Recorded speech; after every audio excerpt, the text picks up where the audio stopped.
Welcome to Bible study, parody, and subversion in Matthew's Gospel. A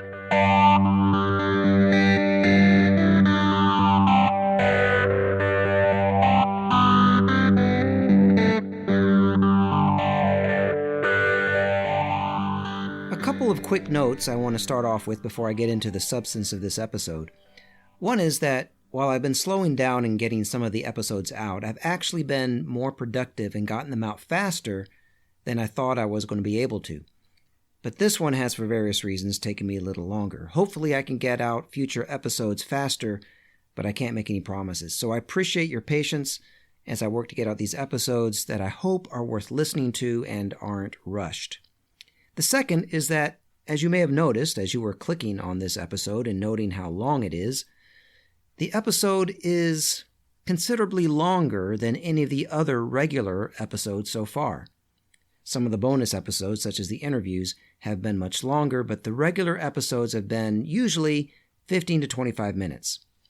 At one point, I was trying to keep them on the shorter end of that when I could, because the feedback at first was that listeners liked them shorter. But then when I made mention of that on a broadcast, I got other feedback from people who preferred them longer. And some of the hour-long episodes, especially the interviews with scholars, have been the most popular. So I guess there's no one length that is universally preferred, and so I've been doing more recent episodes at whatever length they seem to naturally take. They've been getting a little longer recently, but that just seems to be the natural course of what each episode seems to have required. So this one got pretty long, and some people will like that and others not so much. But I hope that if you're one of those that doesn't like long episodes, that you'll bear with me because I think this is a good one.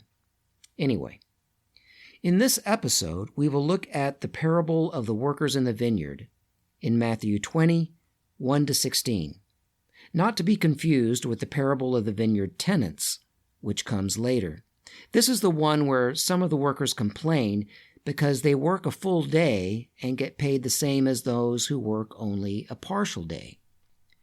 Now, there is a long tradition of interpreting this parable allegorically, so that it is about spiritual salvation, as a matter of grace, not merit. But, and this will come as no surprise to those who have been listening to this podcast series, that is not the direction I'm going to take in interpreting this parable, because I think the gospel story in Matthew is rooted in the material and social conditions of the time and speaks to that situation.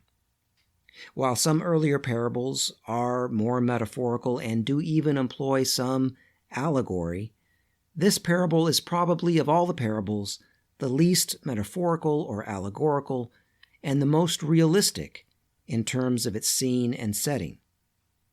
I'm going to go ahead and spill the beans here and reveal that I think this parable is a warning against meritocracy as a political and economic ideology or practice. Now, some people may object to that interpretation on the grounds that meritocracy is a modern idea and was not around in the ancient world, and I will address that objection later in the episode. For now, however, I want to define and talk about meritocracy before getting into the parable. The definition of meritocracy on dictionary.com is a political system in which economic goods and or political power are vested in individual people on the basis of talent, effort, and achievement, rather than wealth or social class. So that's the basic definition: a political system in which economic goods and or political power are vested in individual people on the basis of talent, effort, and achievement, rather than wealth or social class. So it is a system in which people are understood to earn economic goods and power, rather than just getting them because they are already wealthy or have high social standing. Notice, however, that the dictionary.com definition avoided using the term earn, and instead said that economic goods and or power are vested in individuals on the basis of talent, effort, and achievement. That's because the whole concept of earning is debatable. At the end of the day, when all factors have been considered, does anyone really earn anything? Or is that just an interpretation of what in reality is supposed competition mitigated by so many external factors and random baseline starting points outside of anyone's control that the concept of earning is really meaningless? One of the most helpful articles that I found on meritocracy is by Clifton Mark, entitled, "A Belief in Meritocracy is Not Only False, It is Bad for You." You can read the whole article at the Aeon website. That's Aeon spelled A-E-O-N. You can read the whole article at the Aeon website, and the link is in the show notes, but I'm going to summarize it here through a series of quotes. Mark starts out the article saying, "Meritocracy has become a leading social ideal. Politicians across the ideological spectrum continually return to the theme that the rewards of life, money, power, jobs, university admission, should be distributed according to skill and effort. Under meritocracy, wealth and advantage are merit's rightful compensation, not the fortuitous windfall of external events." Then he goes on in the article to explore meritocracy's merits, starting with how people think about it. He writes, "Most people don't just think the world should be run meritocratically, they think it is meritocratic."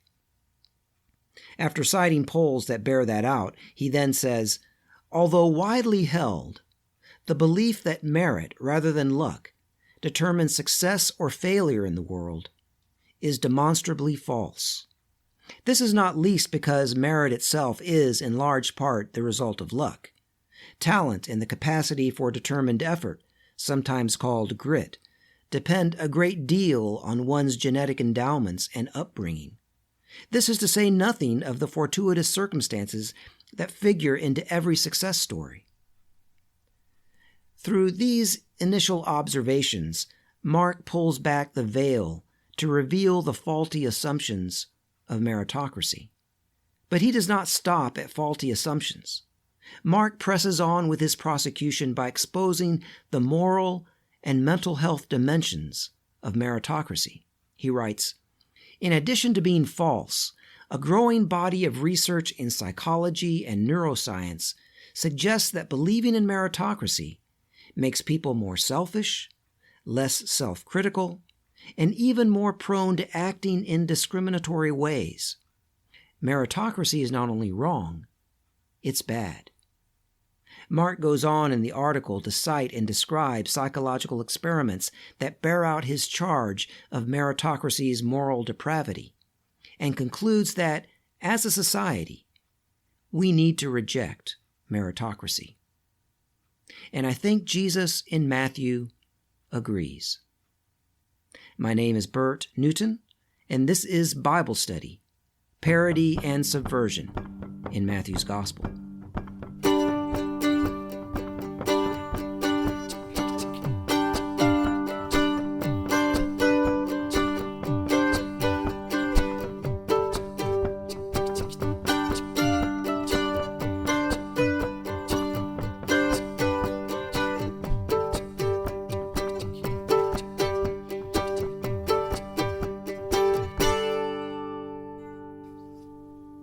Let's begin with the parable in Matthew 20, 1-16.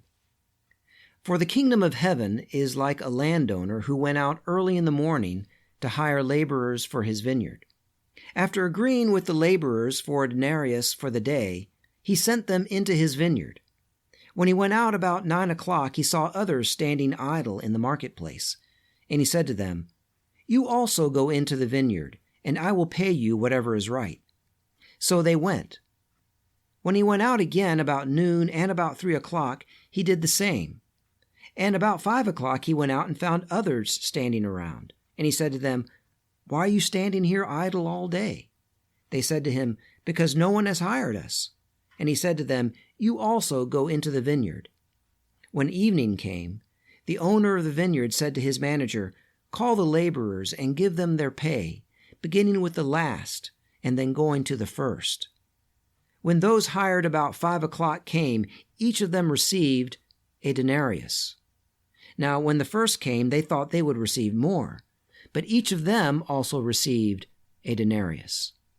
And when they received it, they grumbled against the landowner, saying, 'These last worked only 1 hour, and you have made them equal to us, who have borne the burden of the day and the scorching heat.' But he replied to them, 'Friend, I am doing you no wrong. Did you not agree with me for a denarius?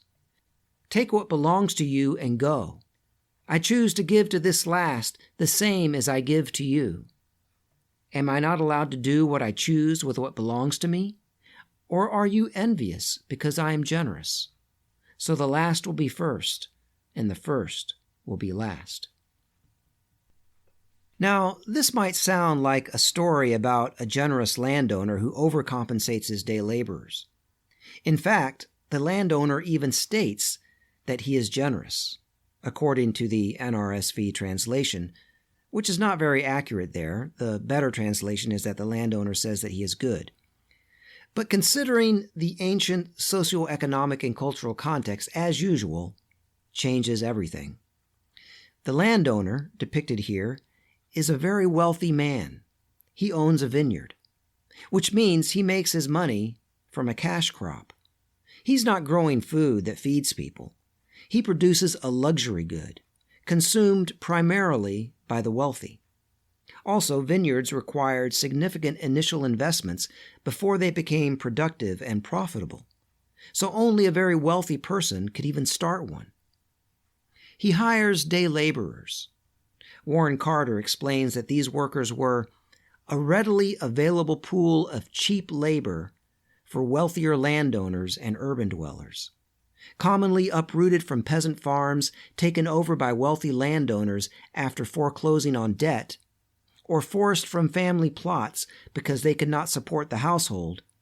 They looked for agricultural or urban work, usually day by day and at minimal rates.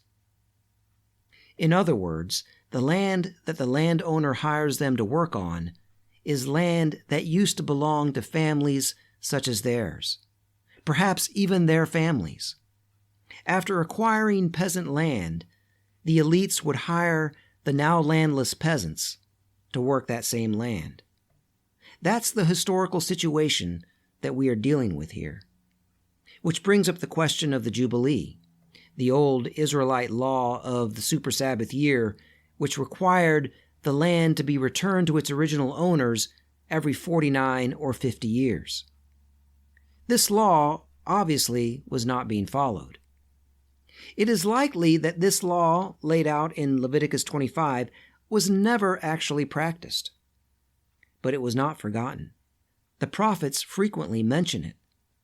And in the Gospel of Luke, Jesus not only mentions it in his inaugural sermon, he says that it is why the Spirit of the Lord is on him, to revive this ancient law of land reform and redistribution.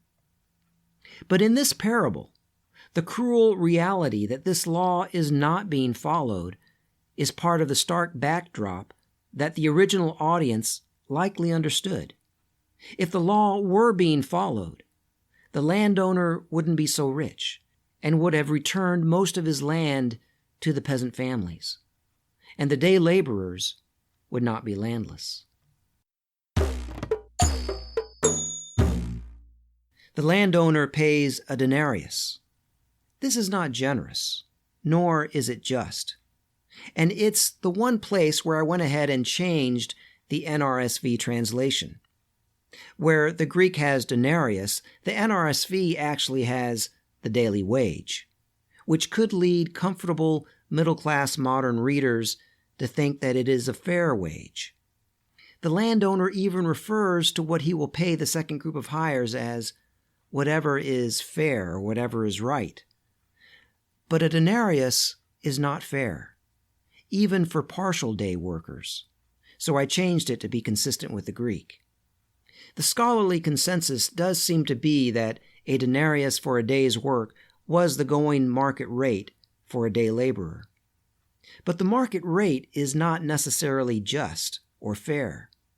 it is amoral. It is whatever an employer can get people to work for, which is often very, very low.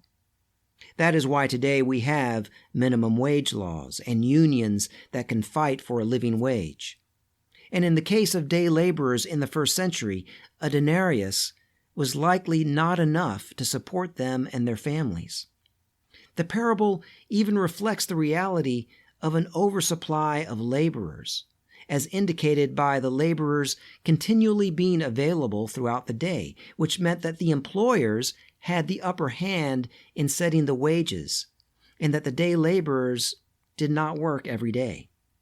So this whole setting is one of exploitation. But that's not something many middle-class readers or scholars immediately pick up on, and I'll come back to that. Another factor that can result in a misunderstanding by modern, especially Western readers, of what is happening in the parable is the honor-shame context. William Herzog, in his book, Parables as Subversive Speech, Jesus as Pedagogue of the Oppressed, proposes that the landowner's method of payment shames the workers who have worked the full day. Herzog suggests that the way that the landowner sets up the payment, with the first hired getting paid last, sets them up for humiliation by creating an expectation of greater honor that then gets pulled out from under them. When he gives them the same amount as the others, Herzog writes, they have been shamed. The landowner aimed a deliberate insult at them. He has told them, in effect, that he values their day-long effort in the scorching heat no more than the brief labor of the 11th hour workers. He has shamed their labor. And as day laborers who have nothing left to offer but their animal energy, they must respond to the provocation. If they consent to his judgment, namely that their labor is worthless, then they have nothing at all left to offer. It serves the landowner's purposes and the purposes of his class. Part of their strategy for keeping the oppressed under control is to humiliate and degrade them. That's Herzog's interpretation. The response of the full-day workers in the parable supports Herzog's claim. They take offense and grumble against the landowner.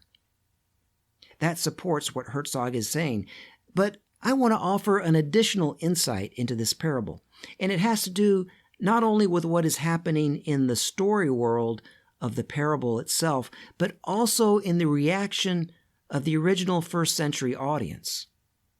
The first century Mediterranean culture was not only an honor-shame culture, it was also a collective culture, as most honor-shame cultures are, and one that did not embrace meritocracy.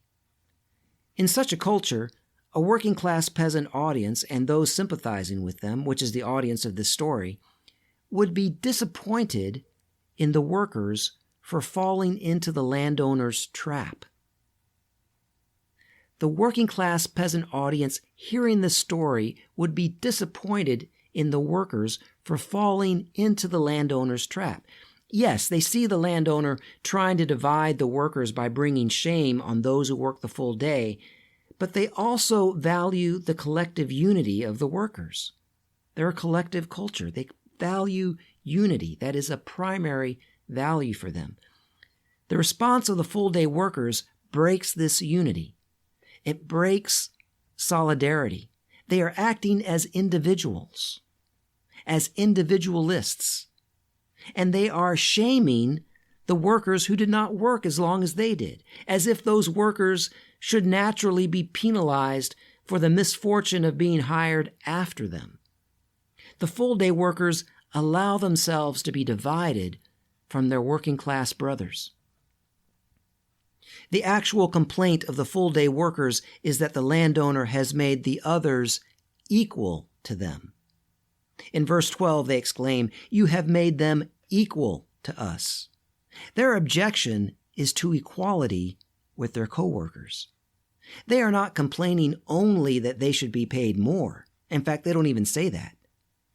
They are complaining that the others should be paid less, that the others should not be equal to them. They have broken peasant solidarity. They have broken the unity and have fallen into the trap that the landowner set for them. The strategy of the landowner is not merely to shame them, but to divide them. A divided working class has less power and can be more easily controlled. Jesus has been teaching his disciples to take the lowest place of honor so that there is enough honor to share with everyone, and everyone is equal and in solidarity with each other. And these workers have failed in this regard. The workers who were hired first ignored the random privilege of being the first hired and assumed such privilege would be maintained. Naturally. That is the way it always is. We tend to take our own privilege for granted, and when it is not upheld, we complain, breaking solidarity with our brothers and sisters. This is a natural human tendency. While there are many kinds of privilege, the ones that are upheld through the mirage of meritocracy are those most unquestioned and the most fiercely guarded in our modern capitalist society. The question is, how would ancient non-Western people relate to meritocracy?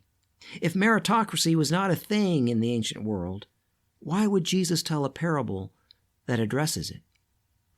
Well, the answer to that is that to say that meritocracy was not a thing is incorrect. It was not embraced by the culture, but meritocracy has always been a thing. It has always been a temptation that many cultures have fought. For example, anthropologists who study the Kung people in Africa, and I know I'm not saying their name exactly right because I don't know how to do the clicks, but I'm pronouncing it Kung. Anthropologists who have studied the Kung people in Africa, a traditional hunter-gatherer group known for its egalitarian society, have documented very elaborate rituals that the Kung people have come up with to guard against meritocracy.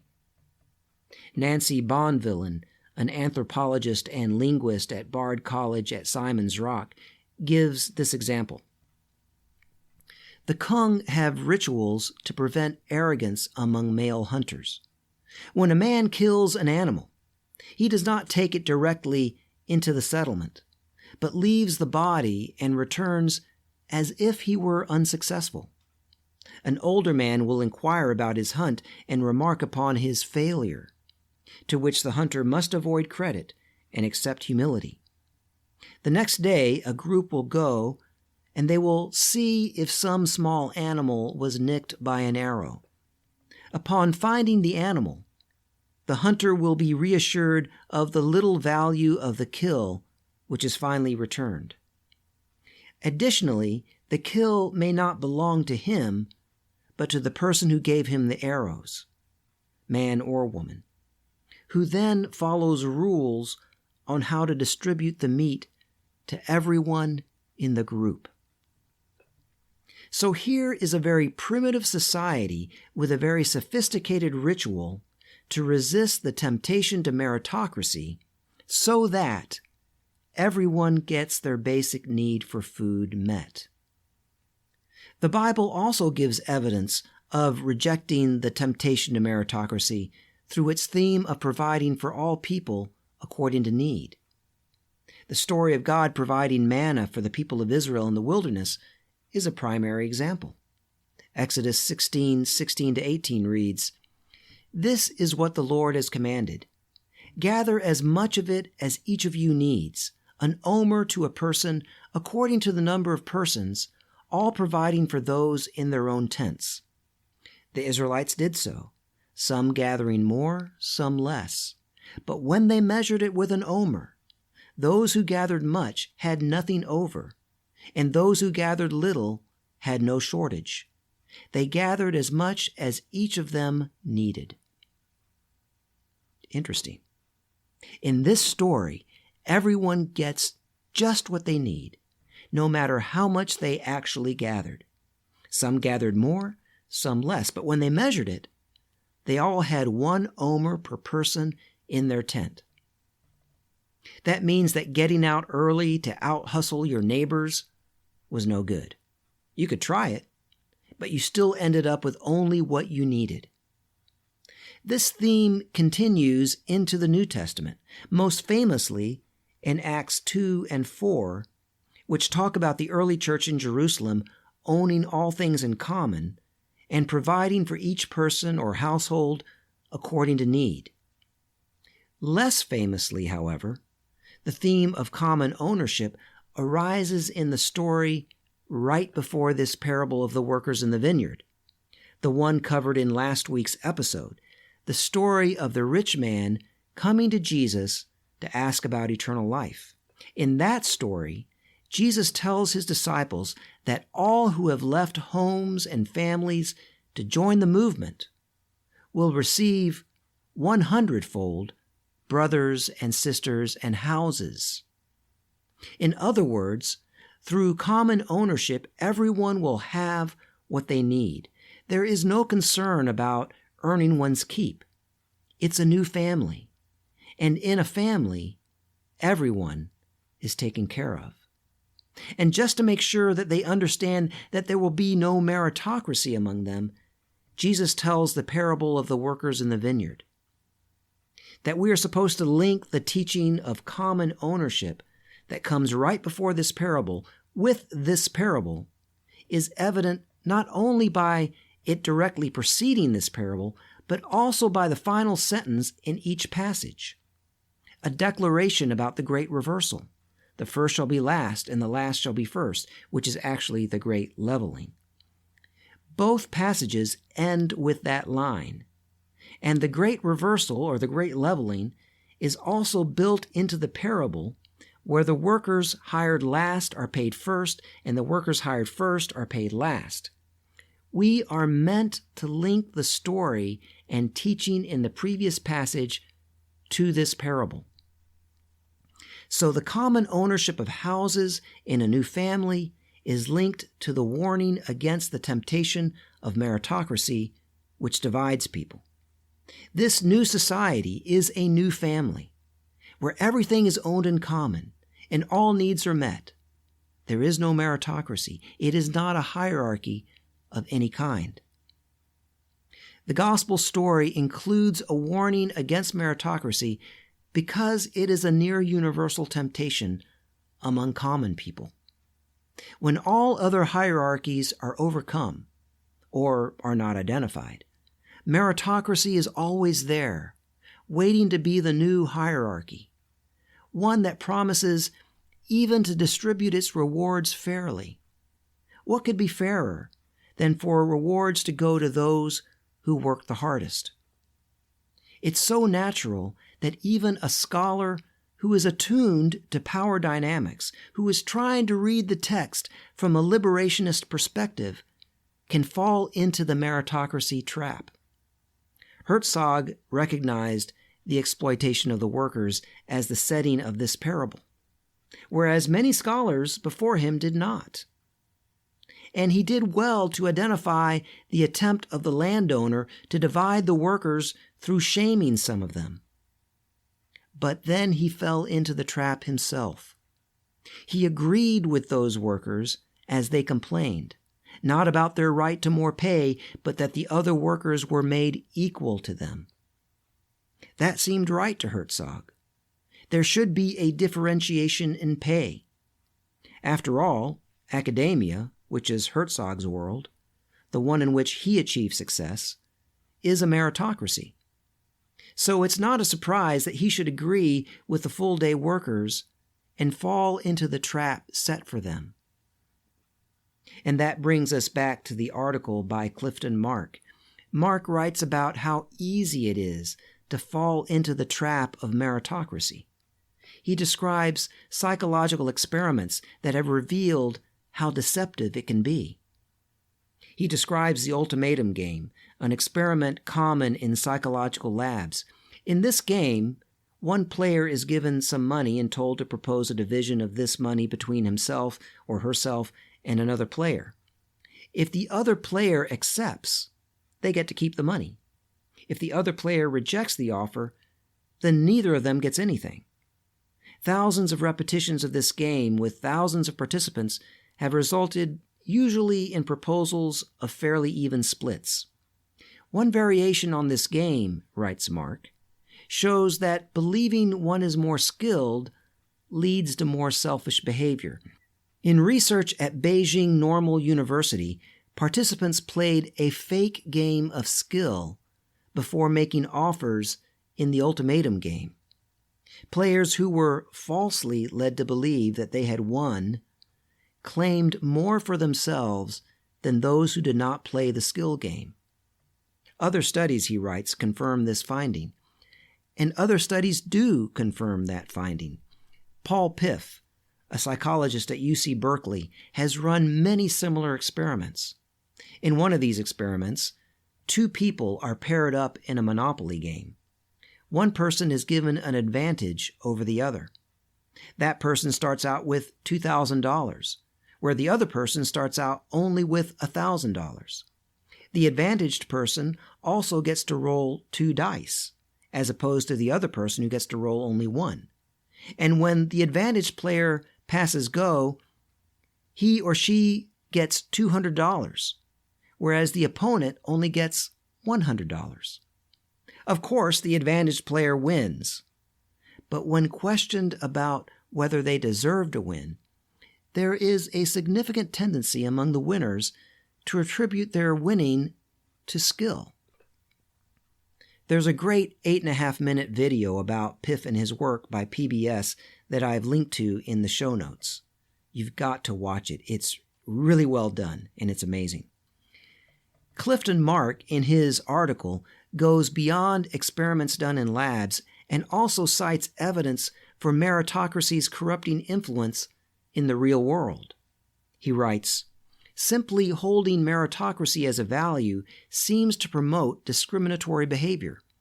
He continues, "The management scholar Emilio Castilla at the Massachusetts Institute of Technology and the sociologist Stephen Bernard at Indiana University studied attempts to implement meritocratic practices, such as performance-based compensation in private companies. They found that in companies that explicitly held meritocracy as a core value, managers assigned greater rewards to male employees over female employees with identical performance evaluations. This preference disappeared where meritocracy was not explicitly adopted as a value. This is surprising," Mark writes, "because impartiality is the core of meritocracy's moral appeal. The so-called even playing field is intended to avoid unfair inequalities based on gender, race, and the like. Yet Castilla and Bernard found that, ironically, attempts to implement meritocracy led to just the kinds of inequalities that they aimed to eliminate.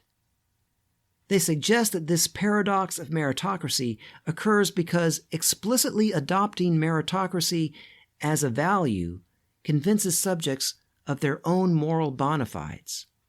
Satisfied that they are just, they become less inclined to examine their own behavior for signs of prejudice." Mark goes on, "Meritocracy is a false and not very salutary belief. As with any ideology, part of its draw is that it justifies the status quo, explaining why people belong where they happen to be in the social order. It is a well-established psychological principle that people prefer to believe that the world is just." Mark then gets into some aspects of meritocracy which explain how it could interact with an honor-shame context and be a temptation for peasants. He writes, "In addition to legitimation, meritocracy also offers flattery. Where success is determined by merit, each win can be viewed as a reflection of one's own virtue and worth. Meritocracy is the most self-congratulatory of distribution principles. Its ideological alchemy transmutes property into praise, material inequality into personal superiority. It licenses the rich and the powerful to view themselves as productive geniuses. While this effect is most spectacular among the elite, nearly any accomplishment can be viewed through meritocratic eyes. Graduating from high school, artistic success, or simply having money can all be seen as evidence of talent and effort. By the same token, worldly failures become signs of personal defects, providing a reason why those at the bottom of the social hierarchy deserve to remain there. Mark continues, "This is why debates over the extent to which particular individuals are self-made and over the effects of various forms of privilege can get so hot-tempered. These arguments are not just about who gets to have what. It's about how much credit people can take for what they have, about what their success allows them to believe about their inner qualities. That is why, under the assumption of meritocracy, the very notion that personal success is the result of luck can be insulting. To acknowledge the influence of external factors seems to downplay or deny the existence of individual merit."